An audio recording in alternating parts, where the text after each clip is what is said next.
د پاکستان په پوځي ډیپو کې چاودنې ویرونکي جزئیات خپاره شول. په سلامونو مو هرکلی کوم. زموږ یوټیوب چینل ته په خیر راغلی.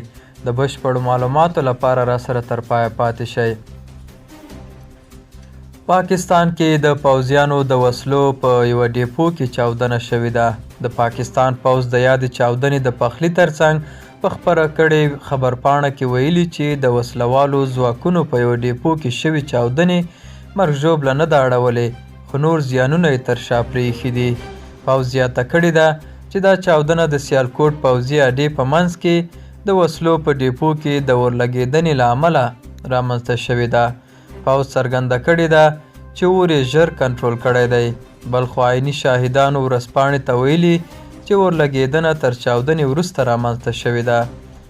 دا و زموږ نننۍ چمتو شوې ویډیو. تر بیا ښه وخت.